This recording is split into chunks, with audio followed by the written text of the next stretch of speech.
సైదాపూర్ మండలంలో శివరాంపల్లి గ్రామానికి చెందిన ఒక బాలిక ఇంటర్మీడియట్ ఫస్ట్ ఇయర్ చదువుతున్న అమ్మాయి.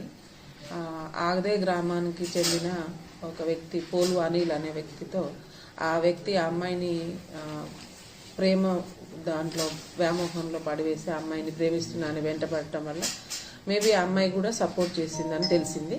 ఆ సపోర్ట్ చేస్తూ వాళ్ళ ఫాదర్ మదర్కి ఒక 3 months నుంచి ఆ అమ్మాయితోటి చాటింగ్ చేస్తుంది అని తెలిసిన తర్వాత తండ్రి మందలించినా కూడా అమ్మాయి వినకపోవడంతో ఆ పిల్లవాడు ఆ రోజు సాయంత్రము వాళ్ళ ఇంటికి కూడా వచ్చి వెళ్ళినట్టు తెలిసింది. That is on 14th November.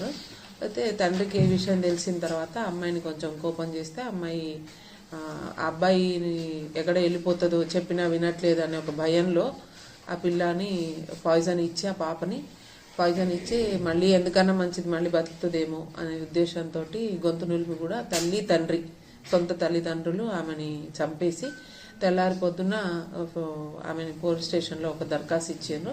ఆమెకి కడుపు నొప్పి ఉంది, అందువలన చనిపోతుంది, ఆరోగ్యం మంచిగా లేక ఇబ్బంది పడుతూ చనిపోయింది పాయిజన్ తీసుకోనని కంప్లైంట్ చేయడం జరిగింది.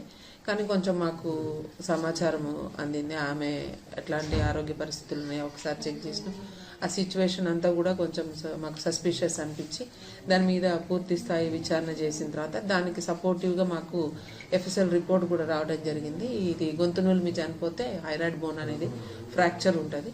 సో ఎఫ్ఎస్ఎల్ రిపోర్ట్లో ఫ్రాక్చర్ వచ్చింది కాబట్టి దాన్ని బేస్ చేసుకొని వాళ్ళ ఫాదర్ని పిలిపించి మేము ఫాదర్ ఇన్వెస్టిగేషన్ చేస్తున్న క్రమంలో అతని ఇంటికి వెళ్తే అతనికి భయం వేసి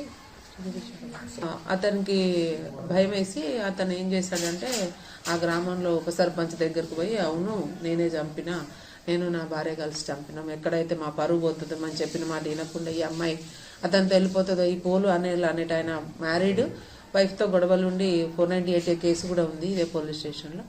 అతను ఎక్కడ వలలో పడింది కాబట్టి అమ్మాయి చిన్నపిల్ల చెప్తే వింటదో లేకపోతే మళ్ళీ ఇంట్లో నుంచి వెళ్ళిపోతుందేమో అనే భయంతో నాకు ఇంట్లో పెళ్లి కావాల్సిన అమ్మాయి పెద్ద పాప ఉంది, కుటుంబం వరువు పోతుంది అనే ఉద్దేశంతో వాళ్ళు అనుకొని ఇద్దరు కలిసి అదే రోజు రాత్రి ఆ అమ్మాయిని పురుగుల మందు తాగించి తర్వాత ఆమె గొంతు నులిమి కూడా చంపేసినట్టుగా మాకు అతను ఉప సర్పంచ్ గారి దగ్గర కన్ఫెస్ అయితే వారు ఇచ్చిన సమాచారం మేరకు ఈరోజు సెక్షన్ ఆల్టరేషన్ చేసి అతను కస్టడీలోకి తీసుకోవడం జరిగింది.